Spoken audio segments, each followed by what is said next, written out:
This is a 17 parlay. We're buying points here, buying points there, alt spreads here, alt spreads there. I'm not funding this one. I'm not touching it. Welcome to Parlay Hot Seat, the show where you call in with your big money parlays, and if we like them, we'll fund them. I'm Overtime Day, and I've got two venture capitalist bettors riding with me today. Alex Englert, a.k.a. Ace, the Pittsburgh native, who loves nothing more than star wide receivers acting out. Ace, what's up? All right, Pittsburgh right here, baby. How we doing? And Katie Mox, who will be the first to tell you that her San Francisco 49ers are a sleeper team in the NFC this year. What's up, Katie? Absolutely. Don't sleep on my Niners. We're coming to the wild card and then maybe to the Super Bowl. We don't know. It's good to be here. On the line, we have Omar calling in from Washington, D.C. Omar says that once his parlay hits, he's using those winnings and paying off student loans. Love that. Omar, talk to me. What's your parlay today? All right, so we got Browns money line. I know that Mayfield isn't playing, but Keenum's the best backup in the NFL. We got Pats money line, Washington football team money line, Go football team, got Bills -11, got Titans money line, Cowboys -11, and then to cap it off, we got Vikings money line. A 17 parlay, the odds on this are plus 17,494. So a $100 payout would pay out to over $17,000, and $250 would pay out to over $43,000. Alex, let me start with you. What are your thoughts on this? First of all, I'm always kind of skeptical on like a 17 parlay, but the more you look at it, there's a lot to like here. There's a lot to like. I love the Pats. I love the football team. Titans, I mean, the Steelers are struggling, and that Titans run offense is still solid. They put up 200 yards versus the Pats. My main concern, though, is the Browns. And I understand that Keenum can get it done, but they have more than just Baker Mayfield out, right? Like, it's not just him. There's a lot of different pieces all over the field that are out. And the Raiders have been playing horrible, but with a whole Browns team essentially being backups, that's my biggest concern. I see where you're coming from about the Browns, but they're playing a Raiders team that's been disappointing ever since, all that stuff has been going on middle of the season. And they're playing at home as well on a Saturday. I think they got it down. Yeah, Amr, I also think that when a lot of bad things are going on, football teams can really rally around each other. And I do like that Browns pick. They have everything working against them right now. Katie, talk to me. How do you feel about this? All right. Well, first of all, Omar, you look fantastic. You're giving me a little Elton John vibes with these glasses, which I really appreciate. And your hair looks amazing. So you're starting off winning with me right off the bat. And, like Alex said, there is a lot to like about this parlay. I like the Vikings money line. I like Titans. I actually like the Bills -11. And, to Alex May's dismay, I actually like the Cowboys also with this big spread here. Cowboys right now are 7-2 against the spread in their last 9 games versus the Giants. And we know in week 5, they won by 22 points. But my biggest question mark here is also going to be this Browns game. I agree with what everyone has said, but, and the Raiders, this seems like a good bounce back spot for them. They haven't won since Thanksgiving. Obviously, they just fell to the Chiefs 48-9. But the Raiders win this all-time series 16-10. And like you guys said, the Browns have 1 million people right now on their COVID list, including their head coach, which we know is always going to be a little bit of a problem here. So Browns money line, it's a question mark for me, but there's a lot to like about this. I agree with you. I think the Cowboys are going to defeat the Giants by a lot. The Giants are a really bad football team. And then you got the Bills. They lost to 2 really good football teams in the Pats and the Bucks the past 2 weeks. And they're playing really good. They're playing pretty good football. I think Case Keenum, he's played in games like this before, and he's led his team as a backup to some great wins. And they have the best running attack in all of football with Nick Chubb and Kareem Hunt, and they have Dearness Johnson on the backup role. And I think they're going to get it done. And the Raiders they're just not looking good right now. Amr, I have to say, I really like this parlay. I really like it. The one that I'm a little bit skeptical of is actually the Titans going into Pittsburgh. I feel like every time Pittsburgh is on the ropes, Mike Tomlin just pulls them out from the dead. And where they are right now in the AFC North, they need this game. They need this game badly. And hungry dogs run faster. That's one of my favorite expressions, and it's true. They need to make their push now. So I'm a little bit worried that Pittsburgh at home, Mike Tomlin, I don't know. But, hey, I love this parlay. Seems like a lot of people are pretty bullish on this parlay here. Katie, I'm going to throw it to you. Are you going to invest in this parlay? I would invest about $50 in this parlay. There's a lot to like about it, but the Browns game to me is just a stay away game. I'm having a hard time there. I'm at 75 as my max. Like I said, the Browns is just sketchy to me. And you had a great point too with the Steelers and the Titans when the Steelers play better with their back against the wall. Those two things alone, 75 is my max on that. So I agree that the Browns are kind of a stay away game, and I don't even love the Titans picking to Pittsburgh, but I think this is a pretty strong parlay in general and a lot of juice here. I'm going to offer $150. I don't know if that's crazy, but there is money to be made here, and I would love to send 150 your way. The Browns game feels like a toxic game to me because the Raiders look like garbage and the Browns are going to come out with all their backups. And it's like, this looks like a game I don't even want to watch, let alone bet on. You know what I mean? So we're riding here, right? 150 coming your way. Thank you for calling in. Best of luck. 7 teams. A lot of money to be made here. Good luck, Yes, Omar. sir. Of course. Thank you, guys. Thank you. Before we go to our next caller, quick shout out to Jacob, a caller from last week, whose 5-team parlay hit at plus 2,500 odds. We gave him $150 last week. That's a nice little payday. Congratulations, Jacob. Come on, Prater glory. Come on, Prater. Come on, Prater.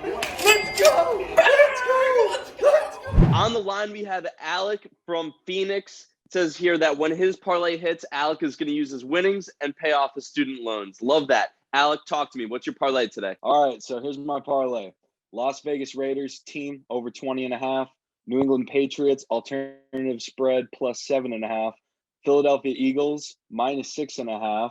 Tennessee Titans and Pittsburgh Steelers over. Green Bay Packers money line. LA Rams money line. And the Cincinnati Bengals second half spread plus 1. This is a 7-team parlay. We're buying points here, buying points there, alt spreads here, alt spreads there. The odds on this are plus 33.95, so $100 would pay out to over $3,000.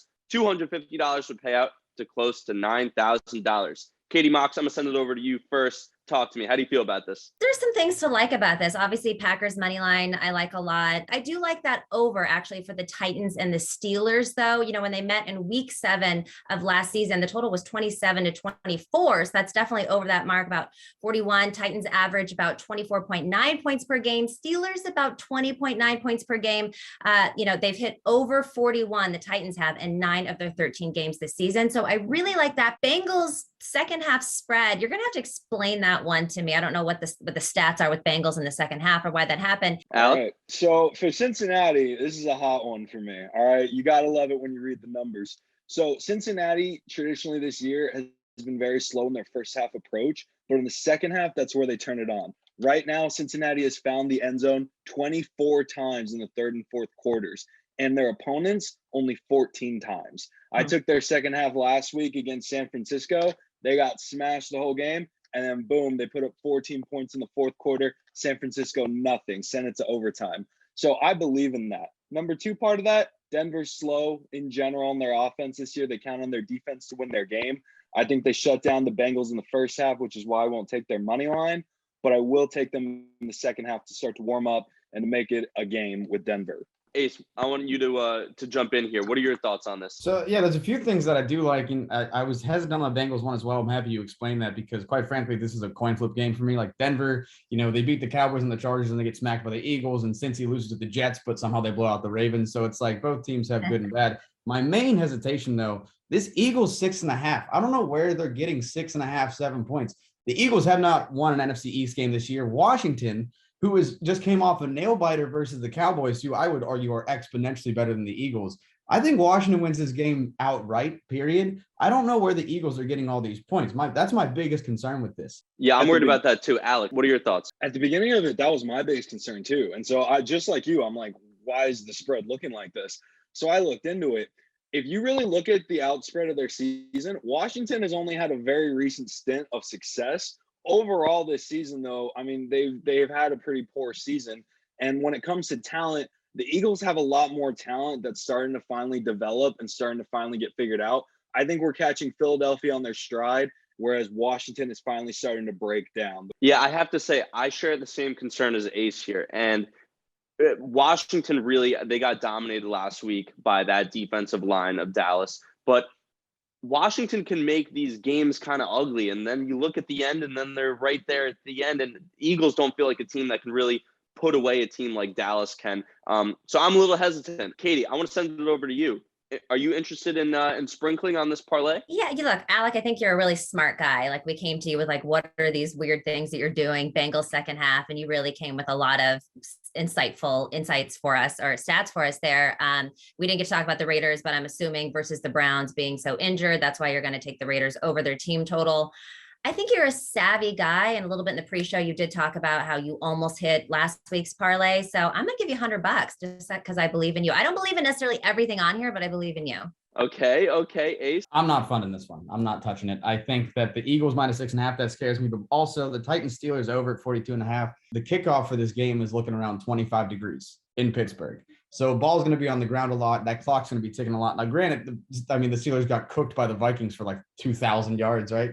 So like they could put up a lot of points there, but I mean, the clock's going to be ticking. 42.5 in a ground game where it's mainly just Najee Harris doing the work and the Titans run offense. That scares me too. So I think I'm out on this one. I hate to say it, but I want to offer you money, but I don't know if I'm going to match Katie Mox's offer. I think that's a pretty strong offer.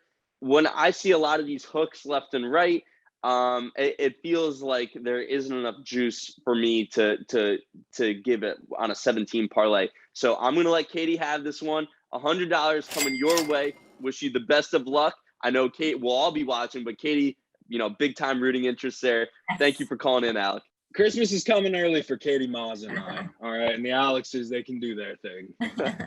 On the line, we have Eric from New York. Eric is going to use his winnings from this parlay to recoup his losses from weeks 1 through 14. That sounds like the most classic sports betting move of all time. Eric, what's your parlay for us today? How's it going, Alex? How's it going, everyone? Today I'm going with the Raiders money line, the Colts -2.5, the Eagles -7, the Steelers +1, and the Broncos -2.5. This is a 5-team chalk-filled parlay. The odds on this are plus 2,190. So $100 will pay out to over $2,000. $250 will pay out to over $5,500. Katie, I want to send it over to you. Talk to me. How do you feel about it? Yeah, well, first of all, Eric, I feel like, are you sure your name is not Alex? Because I think the three of you could be triplets. Definitely looking very similar. And I do like that you're trying to recoup losses. As someone that's been on a little bit of a cooler, I can appreciate that.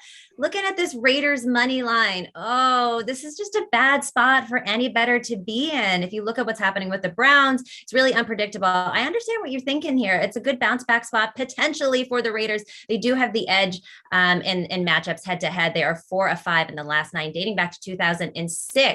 But I'm not sure about that one. Also, Colts -2.5. Are we really betting against the Patriots in this game? They are 9-4 against the spread this season, and as 2.5-point dogs on the road, they're 3-1 against the spread. So I don't know if I could get you with the Colts there. Steelers +1. I kind of leaning towards the Titans on this one at home underdogs of 2 or more. Now I know that the line has changed. It's +1 now, but the Steelers are winless against the spread, 0-5. So I'm having a tough time with this one. I do like that Eagles pick though. Katie, I think that Colts team is a lot more bark than bite, if you know what I mean. I hope your dog is having a nice morning as well.